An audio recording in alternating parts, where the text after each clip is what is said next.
Our atomic bomb is the power to say no to the great powers. Those were the defiant words of Iranian Foreign Minister Abbas Araghchi today, as he officially drew a line in the sand following the Oman summit. Despite President Trump labeling recent talks a good start, Tehran has issued a chilling ultimatum. Iran will never surrender its right to uranium enrichment, even if it means a full-scale war with the United States. As the USS Abraham Lincoln sits within striking distance in the Arabian Sea, the diplomatic honeymoon in Muscat has officially hit a wall of steel.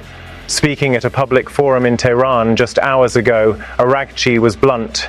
He questioned Washington's seriousness, pointing to the fresh round of sanctions and military theater as evidence of bad faith.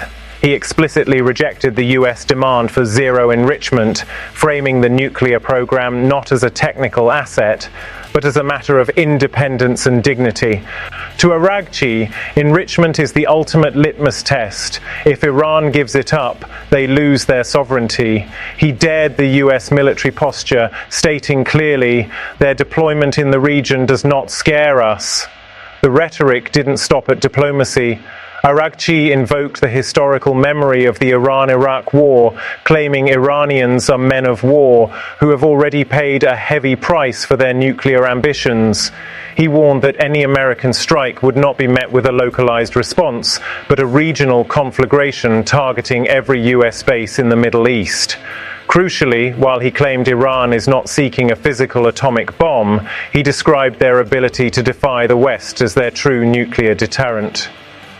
While Araghchi talks war in Tehran, the White House is still pushing its peace through strength narrative. Over the weekend, lead negotiators Steve Witkoff and Jared Kushner were seen on the deck of the USS Abraham Lincoln, sending a visual message that the stick is just as ready as the carrot. Trump's team is betting that the Shadow Fleet sanctions, targeting 15 vessels in just the last 48 hours, will eventually force Araghchi to blink. However, the foreign minister countered today by saying these actions only raise doubts about whether the US actually wants a deal or just a surrender.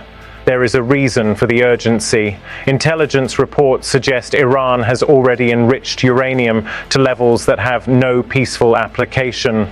Araghchi's refusal to allow surprise inspections remains the biggest hurdle. He signaled today that while Iran might consider confidence-building measures, the enriched uranium will not leave Iranian soil. This directly contradicts the Libya-style total disarmament model that the Trump administration is reportedly pushing behind the scenes. As we monitor the fallout of Araghchi's defiance, watch these three indicators.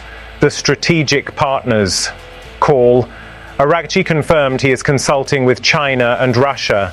Watch for a joint statement from Moscow or Beijing backing Iran's right to enrich. The carrier's movement. If the USS Abraham Lincoln moves closer to the Strait of Hormuz, expect a sharp escalation in IRGC naval drills. The Muscat Round 2. Will Tehran even show up for the next round of talks, or has Araghchi's no effectively ended the Oman Channel?